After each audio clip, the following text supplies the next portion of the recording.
Asma dai cuta ce da take toshe numfashi.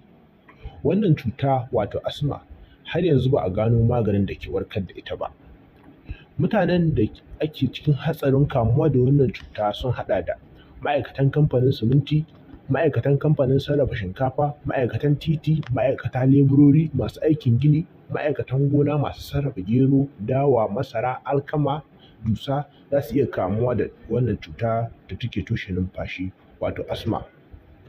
Amfani da face mask wato takunkumin hanci yana da matuƙar amfani sosai musamman a lokacin da ake yin aikin ƙura.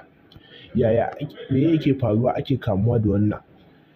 Hanyoyin da mutum ke shaƙar iska ne suke kumbura, idan suka kumbura sai su toshe sai ka ga mutum yana numfashi da ƙyar cikin wahala da firgici. Abubuwan da suke kawowa cutar ta asma sun haɗa da gado daga iyaye, wanda da iyayensa suna da shi ma zai iya zuwa da shi. Mutanen da suke yawan fama da mura ba tare da kuma shan wani magani ko zuwa asibiti ba. Yaran da aka haifa ba tare da cikar lokacin haihuwarsu ba wato irin bakwaini. Shan taba, sigari, wiwi da dukkanin ta'ammali da hayaƙi, yawan shaƙar gurɓatacciyar iska, ƙiba sosai, girman jiki da dai irin ma'aikata waɗanda suke aiki na ƙura. Abubuwan da ke kawowa sun haɗa da sanyi lokacin hunturu, shaƙar hayaƙi, ƙura lokacin da mutum yake shara, shaƙar ƙamshin turare ko wani wari da dai sauran abubuwa makamantansu. To, da ya za ka magance wannan cuta ta toshewar numfashi wato asma? To, a halin da ake ciki dai har yanzu babu wani sahihin magani da zai magance wannan cuta ta asma, amma dai akwai hanyoyi da ake bi domin a samu relief wato domin a samu sauƙi.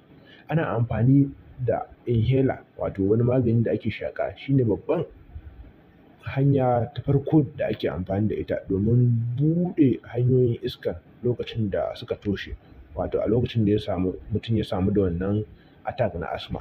Sannan ana shan maganinnika wanda suke ɗan rage kumburi na wannan hanyoyin iskar domin ya hana tashin wannan cuta. Duk dai wani abu da zai tada wannan cuta guje masa shine babbar hanya da za ka bi domin kare kanka.